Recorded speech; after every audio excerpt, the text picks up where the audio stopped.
you can do it. I believe in you. This is all you. Yeah, keep trying.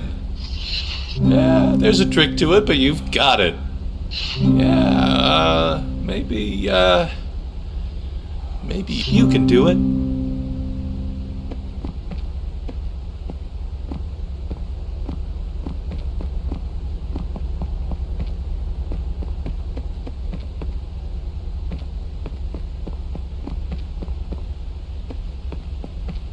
Hello?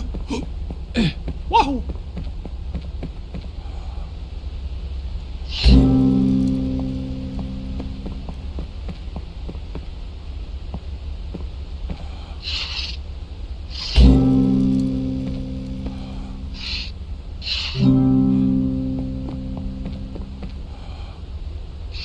Kubla Khan received an ornate letter signed by Marco Polo. In Madrid, city of lost things, no item remains where it was set. If one drops his key in the dirt, he may never re-enter his home, and even if he manages to stoop and recover the key, he may rise to find a tulip garden where his house once stood. In complementary fashion, things lost by others are forever turning up. A pocket watch on a coffee table, a fond memory in your recollection. I even know of a prince who turned up in a prison cell. When he appealed to the guards for his release, he failed to find the crown on his head, and when he was asked his name, he searched his thoughts, but could not find it. Indeed, the only hope now for the release of this prince of Spain is for you to send back 300 ducats for his release. Of course, he will reward you handsomely once he is out. Yours truly, Marco. Kubla Khan cocked an eyebrow and declared before his court, "Hey everyone, looks like we're about to get ripped off by the guy who traded gold for paper." The court erupted in booming laughter. Italo Calvino, Invisible Cities 2, this time it's visible.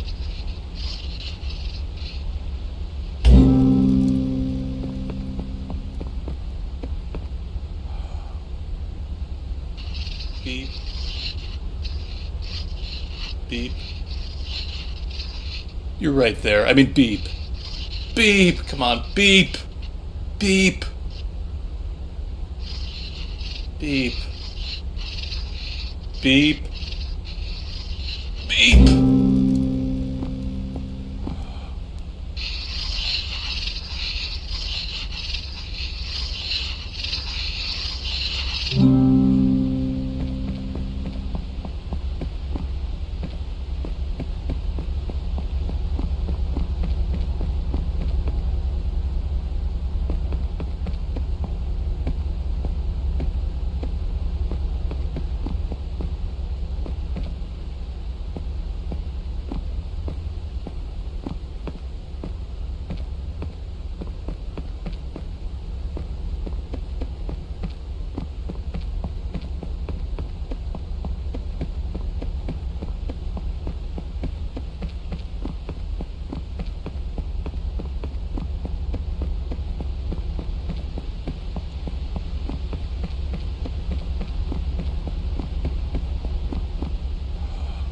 Go on, get...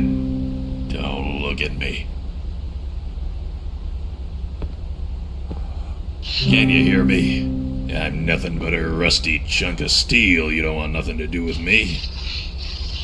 All right. I'll tell you my story.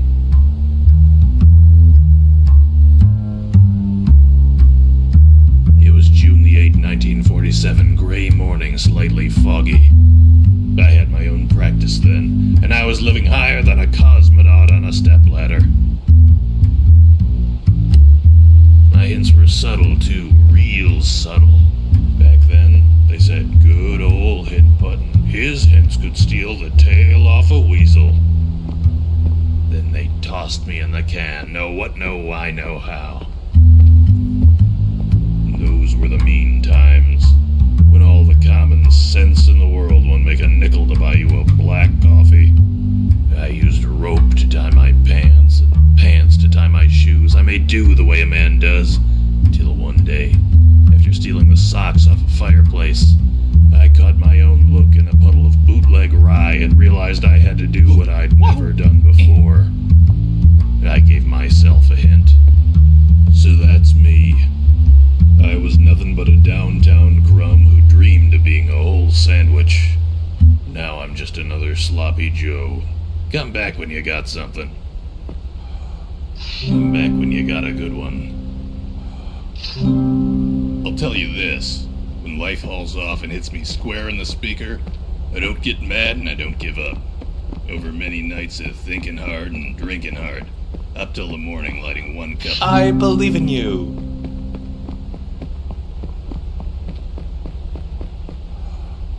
This castle's rotten. From start to end.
That's very original. It just needs more red, I think. No, try putting some more loops on it.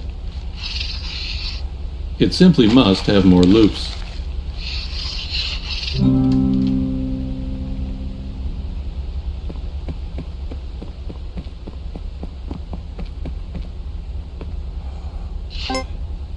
The notion of two realities is uncomfortable, and in recent decades a genuine effort has been made to find the link between quantum and classical so that we can have a single reality whose laws and rules are united at some deeper level.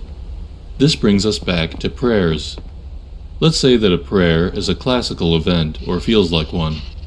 You, a unique individual, have a particular request, which you voice in words that no one else is speaking at that instant. What if this classical event gets processed at a non-local level? The notion isn't far-fetched, because it seems that the mind-body...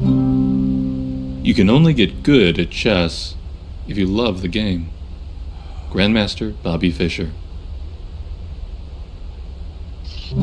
I hate chess. I hate chess. I hate chess. World Champion Bobby Fischer.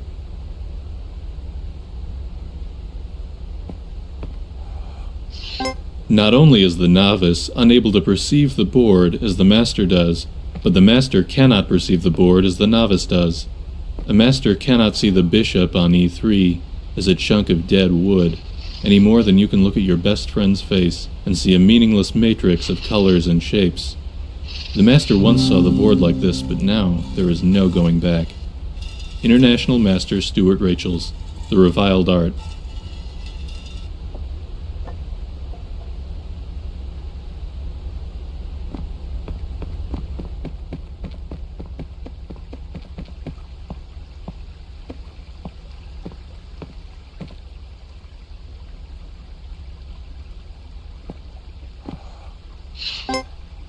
A ship owner was about to send to sea a venerable old ship.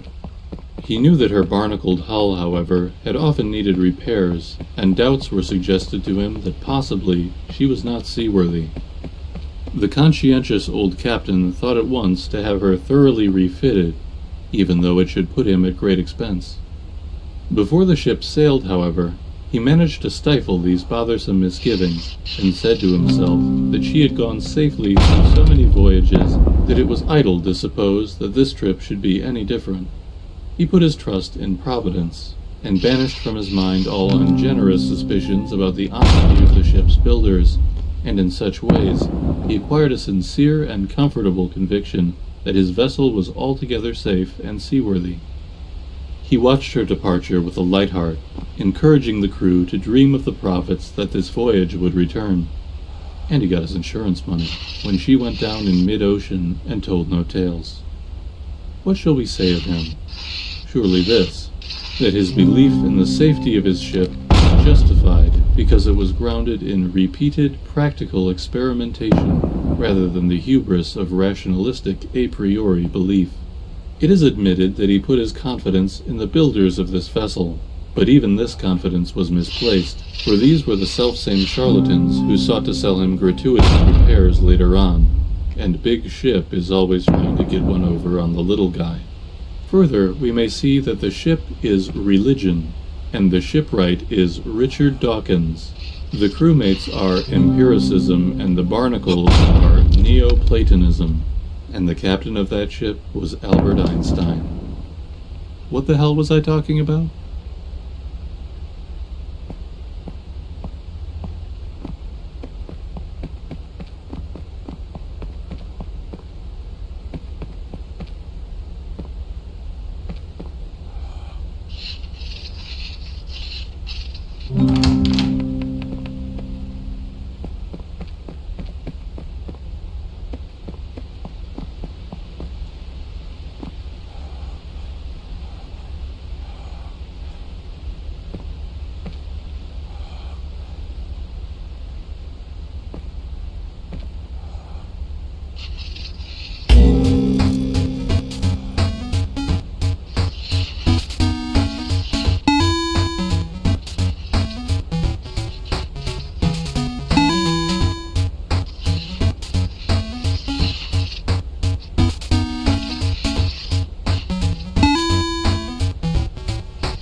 Wahoo!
passion, kid. And you don't let passions mix. Like the curves on the waist of a first-class dame and the curves on a bathtub of second-class hooch. If you let two of those curves touch, kid, then God's gotta help you, 'cause I'll be counting teeth in the trunk of a Chrysler. Just keep on practicing. Remember, kid, practice is doing the same thing over and over and expecting different results. That's coming from Einstein, too, so listen sharp. Come back when you got a good one. I'll tell you this. When life hauls off and hits me square in the speaker, I don't get mad and I don't give up. Over many nights of thinking hard and drinking hard, up till the morning lighting one cup of joe with the smoldering butt of the last slug of rum. This is what I learned. When you're up against the impossible and there's no getting through it, you might just have to go around it. Get a look at the back of the box, if you get me. Read the nutrition facts, if and you follow.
speller of passion. Just keep on practicing. I'm back when you got a good one.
The obelisk of knowledge. The obelisk of knowledge. Still on Wixel light.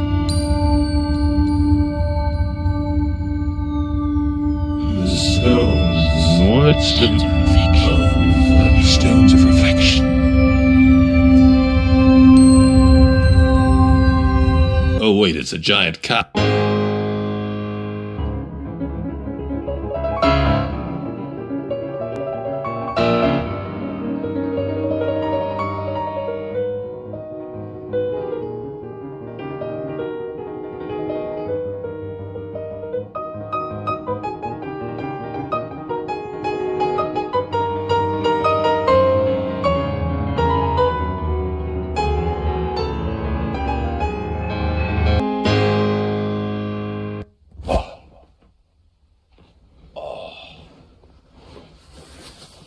Oh, jeez, dude, I was in a coma the whole time.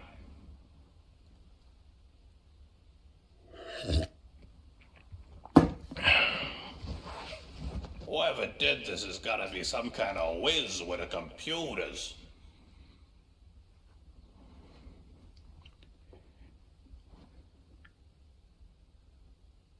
Good stack of pennies. I would never hurt you.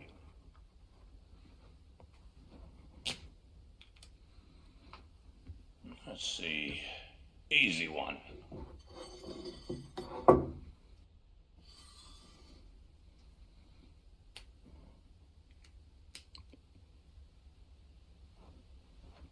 How's this? Nerd shit. Nerd shit. Now that's a book.